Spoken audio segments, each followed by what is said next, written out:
வணக்கம். புதுச்சேரியில் நடைபெற்ற பல்வேறு நிகழ்வுகளை பற்றி விரிவாக காண்பதற்கு முன் தலைப்புச் செய்திகளை காண்போம். பான்டெக்ஸ் அலுவலகத்தை இழுத்து பூட்டி ஊழியர்கள் போராட்டம்.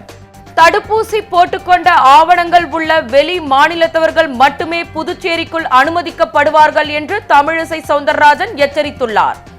கஞ்சா விற்ற வாலிபரை போலீசார் கைது செய்து அவரிடமிருந்து 70 கிராம் கஞ்சா பறிமுதல். பிரெஞ்சு நாட்டை சேர்ந்த பாராளுமன்ற செனட்டர் முதல்வர் ரங்கசாமியை சந்தித்து ஆலோசனை நடத்தினார். இனி விரிவான செய்திகள்.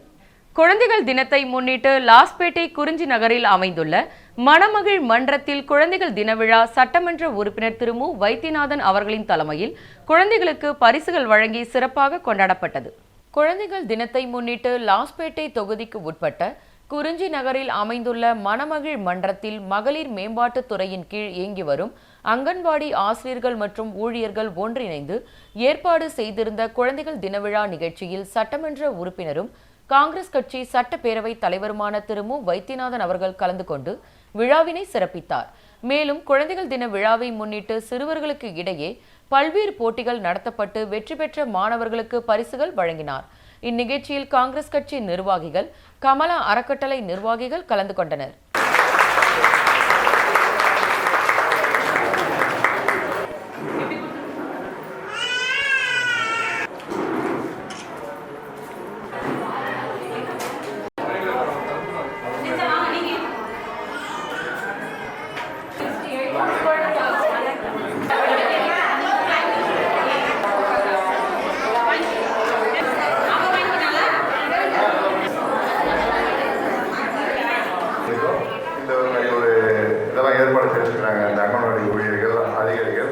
அவர்களுக்கு என்னுடைய நன்றியை தெரிவித்துக் கொள்கிறேன்.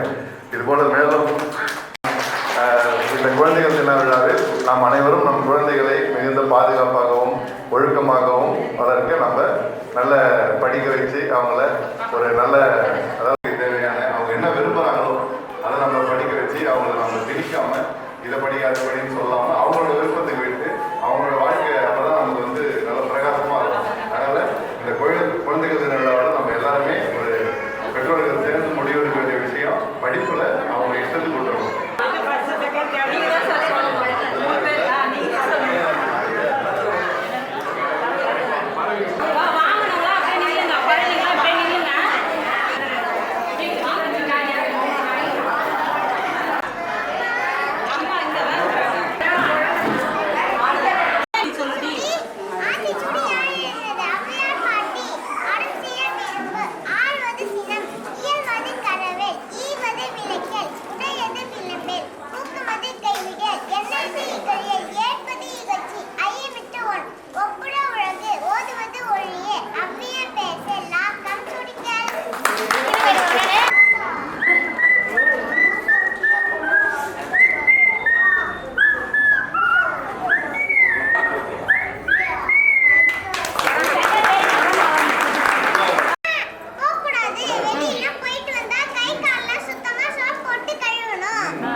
புதுச்சேரி பான்டெக்ஸ் சாய பட்டறையில் 10 லட்சம் ரூபாய் மதிப்பிலான பொருட்களை திருடியவர்கள் மீது நடவடிக்கை எடுக்க கோரி அலுவலகத்தை இழுத்து பூட்டி ஊழியர்கள் போராட்டத்தில் ஈடுபட்டதால் பரபரப்பு ஏற்பட்டது.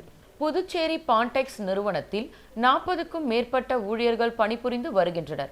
கடந்த சில மாதங்களுக்கு முன்பு நிர்வாக பிரச்சனையால் பான்டெக்ஸ் நிறுவனம் மூடப்பட்டது.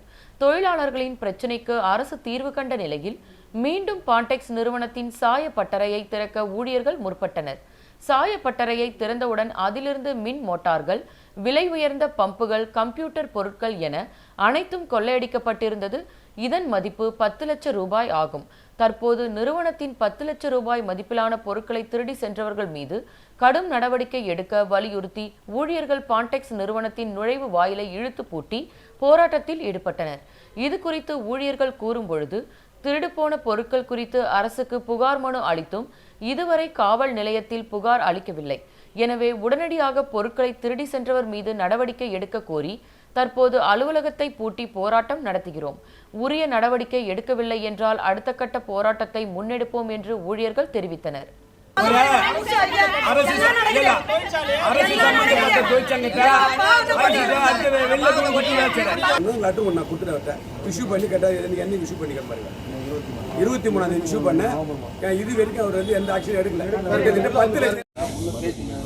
கண்டாக்டர் தோட்டம் பகுதியில் கஞ்சா விற்ற வாலிபரை போலீசார் கைது செய்து அவரிடமிருந்து 70 கிராம் கஞ்சா பறிமுதல் செய்யப்பட்டது.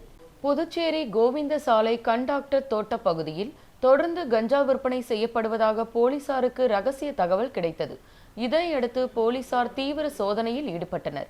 அப்பொழுது அப்பகுதியை சேர்ந்த தங்கன் வாலிபர் என்கின்றவர் அப்பகுதியில் கஞ்சா விற்பனை செய்து வருவதாக தகவல் கிடைத்தது. இதனை அடுத்து போலீசார் அவரை பிடித்து விசாரணை செய்த பொழுது அவரிடம் 70 கிராம் அளவு கொண்ட கஞ்சா பொட்டலங்கள் வைத்திருந்தார். தொடர்ந்து அவர் மீது வழக்கு பதிவு செய்து கஞ்சா பொட்டலங்கள் பறிமுதல் செய்யப்பட்டு காலாப்பட்டு சிறையில் அடைத்தனர். மேலும் குற்றவாளி மீது இது 3வது கஞ்சா விற்பனை வழக்கு என்பது குறிப்பிடத்தக்கது. லாஸ்பேட்டை தொகுதியில் மழையினால் பாதிக்கப்பட்ட பகுதிகளுக்கு சட்டமன்ற உறுப்பினர் திரு மு. வைத்தியநாதன் அவர்களின் அறிவுறுத்தலின் பேரில் வருவாய்த்துறை மூலமாக மதிய உணவு வழங்கப்பட்டது. லாஸ்பேட்டை தொகுதியில் மழையினால் பாதிக்கப்பட்ட ஜீவானந்தபுரம், நெருப்புக்குழி பகுதிகளில் சட்டமன்ற உறுப்பினர் திரு மு. வைத்தியநாதன் அவர்கள் அறிவுறுத்தலின் பேரில் வருவாய்த்துறை மூலமாக பொதுமக்களுக்கு மதிய உணவு வழங்கப்பட்டது. இந்நிகழ்ச்சியில் காங்கிரஸ் கட்சி நிர்வாகிகள், கமலா அறக்கட்டளை நிர்வாகிகள் கலந்து கொண்டனர்.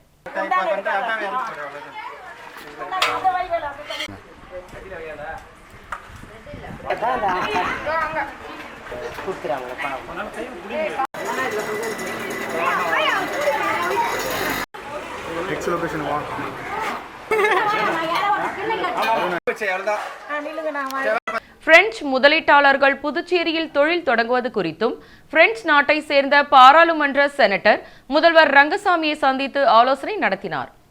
புதுச்சேரி பிரெஞ்சு பாராளுமன்ற செனட்டர் டேனியல் ரெக்னார்டு தலைமையிலான குழுவினர் முதலமைச்சர் ரங்கசாமி சட்டப்பேரவையில் உள்ள அவரது அலுவலகத்தில் சந்தித்தனர். அப்பொழுது பிரெஞ்சு முதலீட்டாளர்கள் புதுச்சேரியில் தொழில் தொடங்குவது குறித்தும் புதிய தொழிற்சாலைகளை புதுச்சேரிக்கு கொண்டு வருவது குறித்தும் ஆலோசனை நடத்தினர். இந்த சந்திப்பின் பொழுது வேளாண் அமைச்சர் ஜெயக்குமார், புதுச்சேரிக்கான பிரெஞ்சு துணை தூதர் லிசே லல்போர்ட் பரே, செய்தி மற்றும் விளம்பரத்துறை செயலர் வல்லவன் ஆகியோர் உடனிருந்தனர்.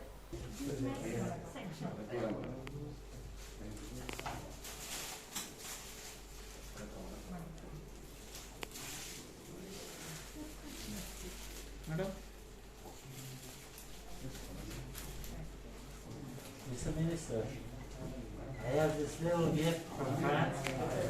It's a medal of the French Senate.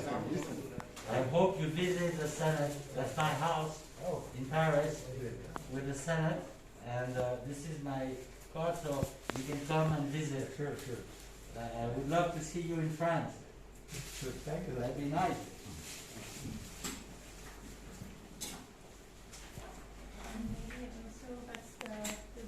From the Indian French Chamber of Commerce, and you can see what kind of cooperation we can do together. We do that of the chamber in terms of business, economic relations.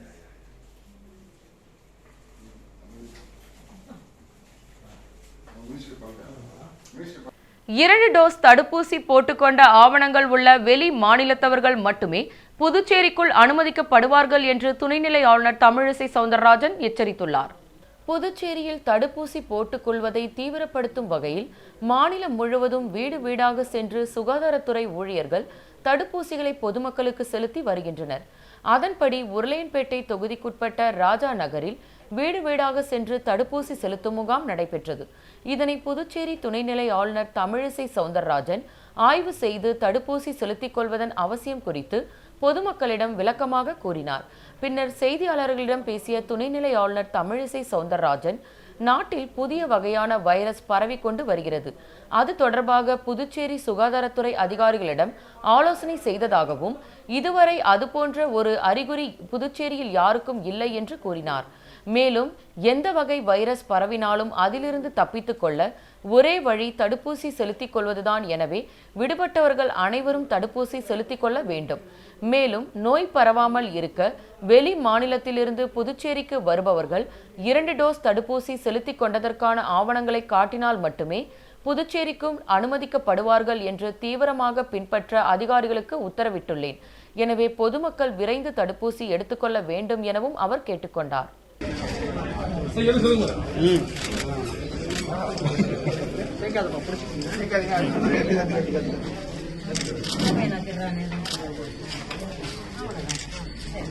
மழை வெள்ளத்தால் பாதிக்கப்பட்ட உழவர்கரை தொகுதிக்கு உட்பட்ட பல்வேறு பகுதிகளில் பாவாணர் நகர் MNR பேரவை சார்பாக வீடு வீடாக சென்று வெஜிடபிள் பிரியாணி வழங்கப்பட்டது. புதுச்சேரியில் சமீப காலமாக தொடர் கனமழை பெய்து வருகிறது. இதனால் முக்கிய சாலைகள் மற்றும் தெருக்களில் மழைநீர் வெள்ளம் போல் சூழ்ந்துள்ளது. இதனால் பொதுமக்கள் வீட்டை விட்டு அத்தியாவசிய தேவைக்கு கூட வெளியே வர முடியாமல் மிகவும் சிரமத்துக்கு உள்ளாகி உள்ளனர். குறிப்பாக தாழ்வான பகுதியான உழவர்கரை தொகுதிக்கு உட்பட்ட பூமியான்பேட்டை, ஜவஹர் நகர், பாவாணர் நகர் உள்ளிட்ட பல்வேறு பகுதிகளில் மழைநீர் வெள்ளம் போல் சூழ்ந்து கடல் போல் காட்சியளிக்கிறது. இதனை அடுத்து பாதிக்கப்பட்ட மக்களுக்கு உதவும் பொருட்டு புதுச்சேரி முன்னாள் துணை சபாநாயகர் எம்என்ஆர் பாலன் அறிவுறுத்தலின்படி பாவாணர் நகர் எம்என்ஆர் பேரவை சார்பாக பூமியான்பேட்டை, ஜவஹர் நகர், பாவாணர் நகர் உள்ளிட்ட பல்வேறு பகுதிகளில் வீடு வீடாக சென்று வெஜிடபிள் பிரியாணி வழங்கப்பட்டது. இந்த வீடு வீடாக பிரியாணி வழங்கும் நிகழ்ச்சியில் அருள், பாஸ்கர், சந்தனம், விக்கி, ரவி, ஐயனார், வினோத், முத்து, மணி சந்தனம், பாஸ்கர், விக்கி, ரவி, ஐயனார், ஸ்ரீதர் உள்ளிட்ட பலர் கலந்து கொண்டனர். குமாரே, கண்டுபிடிச்சிட்டேன்.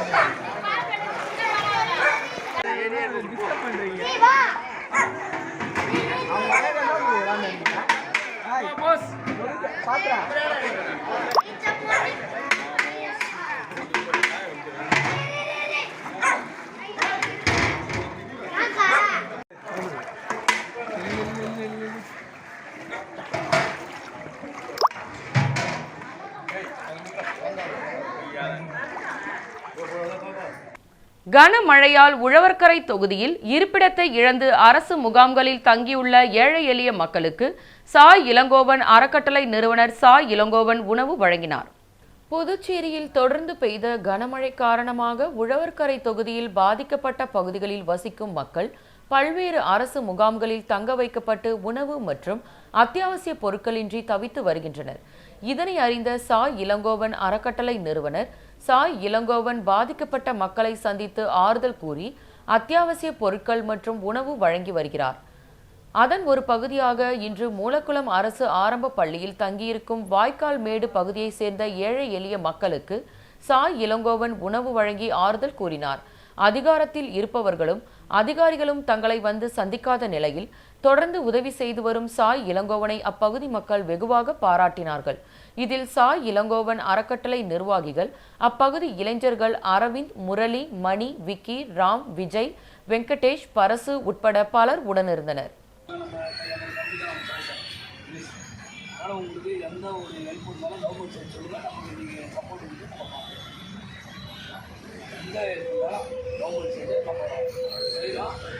எதிர்பார்ப்பற்ற ஒரு சேவை.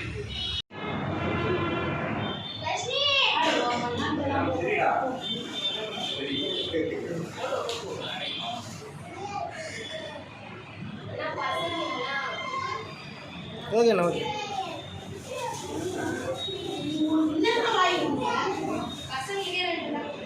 இருக்கு எல்லா காரும் சரிண்ணா.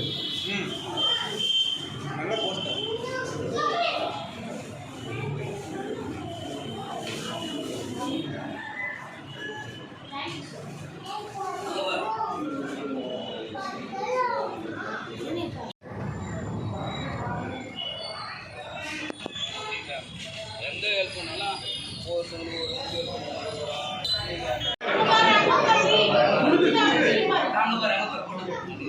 வீடியோ பாரு. ஓகே ஓகே ஓகேண்ணா ஓகே. சரி.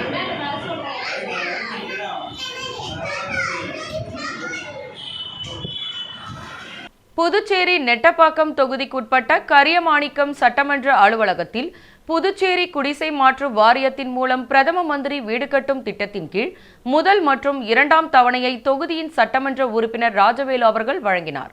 புதுச்சேரி நெட்டப்பாக்கம் தொகுதிக்கு உட்பட்ட கரியமாணிக்கம் சட்டமன்ற அலுவலகத்தில் புதுச்சேரி குடிசை மாற்று வாரியத்தின் மூலம் பிரதம மந்திரி வீடு கட்டும் திட்டத்தின் கீழ் முதல் மற்றும் இரண்டாம் தவணை வீடு கட்டுவதற்கான பணி ஆணையினை உயர்திரு நெட்டப்பாக்கம் தொகுதி சட்டமன்ற உறுப்பினர் துணை சபாநாயகர் ராஜவேலு அவர்கள் முன்னிலையில் வழங்கப்பட்டது.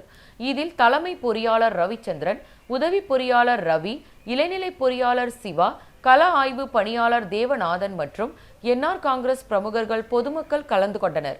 பணி ஆணை மொத்தம் 15,90,000 வழங்கப்பட்டது.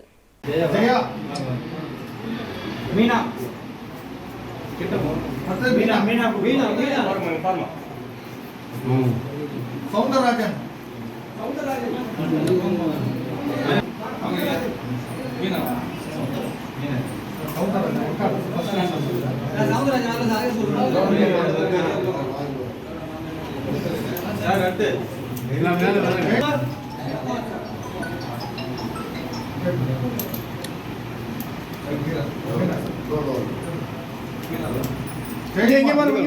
வளர்மதி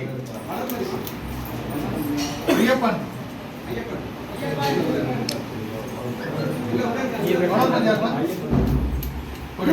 இங்கே பாருங்க. ஞானசௌந்தரி இன்பவள்ளி. ஒரு சிறிய விளம்பர இடைவேளைக்கு பிறகு செய்திகள் தொடரும். இந்திரா இண்டேன் சர்வீஸ் அன்பார்ந்த வாடிக்கையாளர்களே, உங்களுக்கு ஒரு அரிய வாய்ப்பு. இப்பொழுது விழாக்கால சிறப்பு சலுகையாக இதுவரை இரண்டாவது சிலிண்டர் பெறாதவர்கள் உடனடியாக ரூபாய் 1450 மட்டும் பணம் செலுத்தி சிலிண்டரை பெற்றுக் கொள்ளலாம் என்பதை மகிழ்ச்சியோடு தெரிவித்துக் கொள்கிறோம். தேவையான ஆவணங்கள்: சப்ஸ்கிரிப்ஷன் வவுச்சர் அசல், கேஸ் புக் அசல், ஆதார் அடையாள அட்டை நகல், பாஸ்போர்ட் சைஸ் போட்டோ 3. இப்பொழுது எந்த ஒரு ஆவணமும் இல்லாமல் உங்கள் சிறிய சோட்டு 5 kg FTL சிலிண்டரை உடனடியாக பெற்றுக்கொள்ளவும். 19 kg வர்த்தக கேஸ் உடனடி இணைப்பு கிடைக்கும். 14.2 kg வீட்டு உபயோக கேஸ் 2 சிலிண்டர்களுடன் உடனடி இணைப்பு கிடைக்கும். குறைந்த விலையில் தரமான சேவை, எல்லோர் வீட்டிலும் கேஸ் இணைப்பு. இதுவே எங்கள் இலக்கு. முகவரி: இந்திரா இண்டேன் சர்வீஸ், எண் 18, 6வது குறுக்கு தெரு, ஜவஹர் நகர், புதுச்சேரி. செய்திகள் தொடர்கின்றன. நடவண்டி சிறுவர் கலை இலக்கிய கழகம் சார்பாக 2 நூல்கள் வெளியீட்டு விழா தமிழ்ச்சங்க வளாகத்தில் நடைபெற்றது. புதுவை தமிழ்ச்சங்க வளாகத்தில் நடைபெற்ற சிறுவர் கலை இலக்கிய கழகம் சார்பாக காவலர் விஜயலட்சுமி எழுதிய வாளை தேடிய பள்ளி, திருக்குறளில் உளவியல் கூறுகள் என்கின்ற 2 நூல்கள் வெளியீட்டு விழா தமிழ்ச்சங்க வளாகத்தில் நடைபெற்றது. ஓய்வு பெற்ற பட்டதாரி ஆசிரியர் செந்தில்குமரன் வரவேற்புரை ஆற்றினார். அரசு சார்பு செயலர் கல்லாடன், முனைவர் இளங்கோவன் ஆகியோர் முன்னிலை வகித்தனர். பொதுப்பணித்துறை அமைச்சர் லட்சுமி நாராயணன் சிறப்பு விருந்தினராக கலந்து கொண்டு நூலினை வெளியிட்டார். நடைவண்டி சிறுவர் கலை இலக்கிய கழகத்தின் நிறுவனர் பாலசுப்பிரமணியன் நூல் ஆய்வு செய்தார். தமிழ் சங்கத்தின் செயலர் சீனு மோகன்தாஸ் வாழ்த்துரை வழங்கினார். மேலும் இதில் தமிழ் அறிஞர்கள், கவிஞர்கள் உட்பட பலர் கலந்து கொண்டனர்.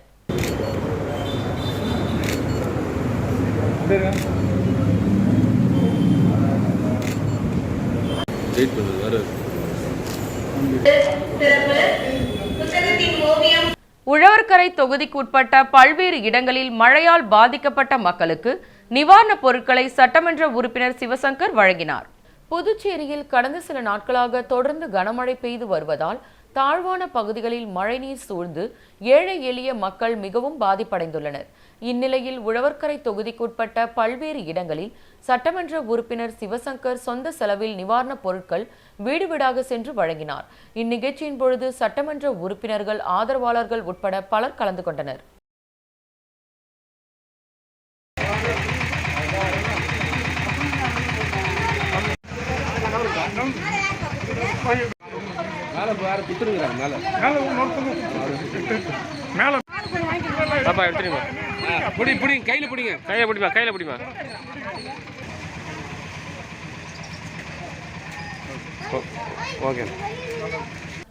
திருபுவனை தொகுதியில் புதுச்சேரி குடிசை மாற்று வாரியம் பிரதான மந்திரி ஆவாஸ் யோஜனா திட்டத்தின் கீழ் வீடு கட்டுவதற்கான பணி ஆணையினை மற்றும் கொரோனாவால் உயிரிழந்த குடும்பத்தினருக்கு முதல்வர் நிவாரண நிதியிலிருந்து காசோலை ஆகியவற்றை சட்டமன்ற உறுப்பினர் அங்காளன் வழங்கினார். புதுவை மாநிலம் திருபுவனை சட்டமன்ற தொகுதிக்கு உட்பட்ட திருபுவனை சட்டமன்ற உறுப்பினர் அலுவலகத்தில் புதுச்சேரி குடிசை மாற்று வாரியம் பிரதான் மந்திரி ஆவாஸ் யோஜனா திட்டத்தின் கீழ் வீடு கட்டுவதற்கான பணி ஆணையினை சட்டமன்ற உறுப்பினர் அங்காளன் அவர்கள் வழங்கி தொடங்கி வைத்தார். இதில் முதல் தவணையாக 3 நபர்களுக்கு தலா 70,000 ரூபாயும், இரண்டாம் தவணையாக 10 நபர்களுக்கு தலா ரூபாய் 90,000 ரூபாயும், மூன்றாம் தவணையாக 18 நபர்களுக்கு தலா ரூபாய் 40,000 வீதமும் வழங்கப்பட்டது. இந்நிகழ்ச்சியில் குடிசை மாற்று வாரியம் தலைமை செயல் அலுவலர் ரவிச்சந்திரன், உதவி பொறியாளர் ரவி, இளைநிலை பொறியாளர் சிவா, கள ஆய்வாளர் வெங்கடேசன் ஆகியோர் கலந்து கொண்டனர். இதனைத் தொடர்ந்து முதல்வர் நிவாரண நிதியிலிருந்து கொரோனாவால் பாதிக்கப்பட்டு உயிரிழந்த திருபுவனை தொகுதியை சார்ந்த 25 நபர்களின் குடும்பத்தினருக்கு தலா 50,000 ரூபாய்க்கான காசோலையை சட்டமன்ற உறுப்பினர் அங்காளன் அவர்கள் வழங்கினார்.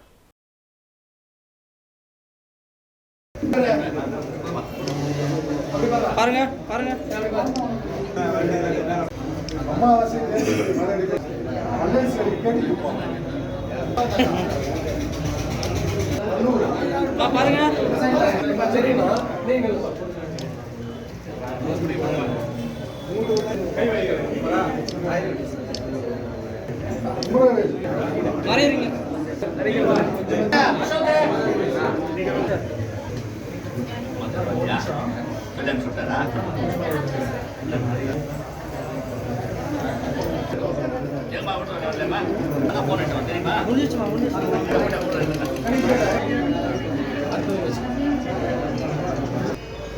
Okay okay.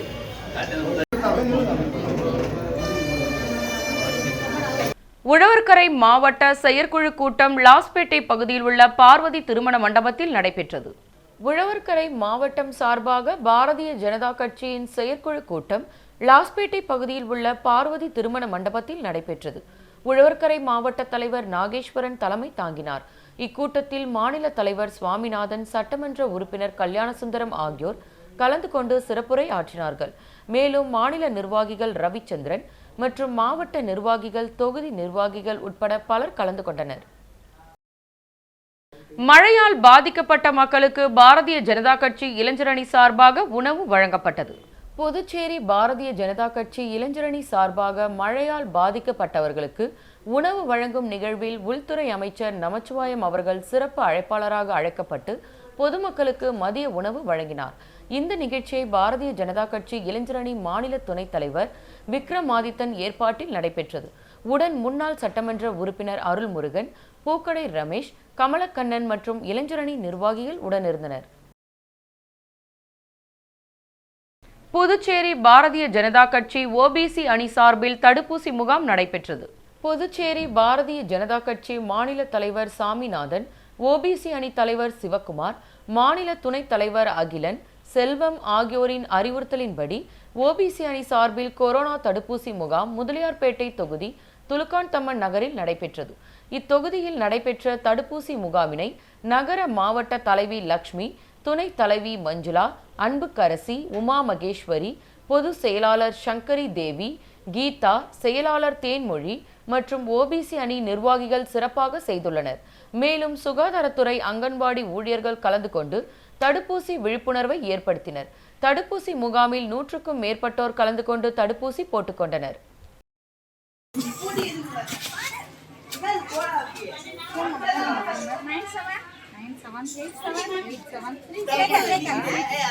புதிய வகை கொரோனா பரவுவதால் எச்சரிக்கையாக இருக்க வேண்டும் என்று கவர்னர் தமிழிசை சவுந்தரராஜன் வேண்டுகோள் விடுத்துள்ளார். புதுச்சேரியில் கடந்த சில நாட்களாக கனமழை கொட்டி வருகிறது. இதனால் ஆயிரக்கணக்கான வீடுகளுக்குள் மழை வெள்ளம் போல் புகுந்துள்ளது. வெள்ளத்தால் பாதிக்கப்பட்டவர்கள் அரசின் நிவாரண முகாம்களில் பாதுகாப்பாக தங்க வைக்கப்பட்டுள்ளனர். கருவடிக்குப்பம் மாருதி மேல்நிலைப் பள்ளியில் அமைக்கப்பட்டுள்ள நிவாரண முகாமினை கவர்னர் தமிழிசை சவுந்தரராஜன் பார்வையிட்டார். அப்பொழுது முகாம்களில் இருந்த குழந்தைகளுக்கு பிஸ்கெட்டுகளை வழங்கினார். மேலும் அங்கு இருந்தவர்களுடன் சேர்ந்து உணவு சாப்பிட்டார். அப்பொழுது கலெக்டர் பூர்வா கார்க் மற்றும் அதிகாரிகள் உடனிருந்தனர். அதனைத் தொடர்ந்து கவர்னர் தமிழிசை சவுந்தரராஜன் நிருபர்களிடம் கூறியதாவது: முகாம்களில் தங்கியுள்ள மக்கள் அவர்கள் பகுதியில் உள்ள குறைபாடுகளை தெரிவித்துள்ளனர். அவர்களது வீடுகள் பெரும்பாலும் சேதமடைந்துள்ளன. அவற்றை மேம்படுத்த ஏற்பாடு செய்யப்படும். புதுவைக்கு சேத விவரங்களை பார்வையிட வந்த மத்திய குழுவிடம் குறைபாடுகளை தெரிவித்துள்ளோம். நமக்கு தேவையான உதவிகள் மத்திய அரசிடமிருந்து கிடைக்கும். நமது மாநில அதிகாரிகளும் தொடர்ந்து மத்திய அரசு அதிகாரிகளை தொடர்பு கொண்டு வருகின்றனர். அடுத்த மழை காலத்திற்கு முன்பாக அடிப்படை கட்டமைப்புகளை சரி செய்ய வேண்டும். அப்படி செய்தால் பாதுகாப்பாக இருக்க முடியும். இப்பொழுது புதிய வகை கொரோனா பரவி வருகிறது. எனவே நாம் எச்சரிக்கையாக இருக்க வேண்டும். சில மாநிலங்களில் பொது இடங்களில் செல்பவர்களிடம் 2 தவணை தடுப்பூசி போட்டதற்கான சான்றிதழ்களை கேட்கிறார்கள். இந்தியாவில் புதிய வைரஸ் பரவியதாக எந்தவித தகவலும் இல்லை. ஆனாலும் நாம் எச்சரிக்கையாக இருக்க வேண்டும். கடந்த காலங்களில் நாம் போதுமான அளவுக்கு மருத்துவ கட்டமைப்புகளை சரி செய்து வைத்துள்ளோம். எந்த பிரச்சனை வந்தாலும் அதை எதிர்கொள்ள தயாராக உள்ளோம். புதுவையில் தடுப்பூசி செலுத்தியவர்கள் குறைவு என்பது வருத்தம் அளிக்கிறது. இதை அதிகரிக்க வேண்டும். ரேஷன் கார்டு மற்றும் வாக்காளர் பட்டியல் படி 11 லட்சம் பேர் என்று நாம் கணக்கிடுகிறோம். ஆனால் மத்திய அரசு 13 லட்சம் என்று கணக்கிடுவதாக அதிகாரிகள் தெரிவிக்கின்றனர். நாம் தடுப்பூசியில் 70% எட்டியுள்ளோம். எந்தெந்த வீட்டில் யார் யார் தடுப்பூசி போடவில்லை என்று கணக்கெடுக்கப்பட்டு உள்ளது. சிலர் மருத்துவ அதிகாரிகளை விரட்டுவதாகவும் கூறுகின்றனர். மருத்துவ அதிகாரிகள் மக்களுக்காக தான் வீடு வீடாக வருகின்றனர். புது வைரஸ் வரும் பொழுது பாதிப்பு ஏற்படாமல் இருக்க அனைவரும் தவறாமல் தடுப்பூசி போட்டுக்கொள்ள வேண்டும். இவ்வாறு கவர்னர் தமிழிசை சவுந்தரராஜன் கூறினார். தடுப்பூசி போட்டவர்களை விட தடுப்பூசி போடாதவர்களுக்கே ஒமிக்ரான் பாதிப்பு அதிகமாக இருக்கிறது. தென் ஆப்பிரிக்காவில் ஒமிக்ரான் வைரஸால் பாதிக்கப்பட்டவர்களில் 81% பேர் அங்குள்ள காவ்டெங் மாகாணத்தை சேர்ந்தவர்கள். இந்த வைரஸ் லேசான அறிகுறிகளையே வெளிப்படுத்துகின்றன. இதன் தொற்றால் பாதிக்கப்பட்டவர்களுக்கு காய்ச்சல், வறட்டு இரும்பல், இரவில் உடல் வியர்த்தல், உடல்வலி போன்ற சாதாரண அறிகுறிகளே இருக்கின்றன. அதே நேரத்தில் தடுப்பூசி போட்டவர்களை விட தடுப்பூசி போடாதவர்களுக்கே பாதிப்பு அதிகமாக இருக்கின்றது. மீண்டும் தலைப்புச் செய்திகள். பான்டெக்ஸ் அலுவலகத்தை இழுத்து பூட்டி ஊழியர்கள் போராட்டம். தடுப்பூசி போட்டுக்கொண்ட ஆவணங்கள் உள்ள வெளி மாநிலத்தவர்கள் மட்டுமே புதுச்சேரிக்குள் அனுமதிக்கப்படுவார்கள் என்று தமிழிசை சவுந்தரராஜன் எச்சரித்துள்ளார். கஞ்சா விற்ற வாலிபரை போலீசார் கைது செய்து அவரிடமிருந்து 70 கிராம் கஞ்சா பறிமுதல். பிரெஞ்சு நாட்டை சேர்ந்த பாராளுமன்ற செனட்டர் முதல்வர் ரங்கசாமியை சந்தித்து ஆலோசனை நடத்தினார். இத்துடன் செய்திகள் நிறைவடைந்தன. உங்களிடமிருந்து விடைபெறுவது மதுமிதா. நன்றி, வணக்கம்.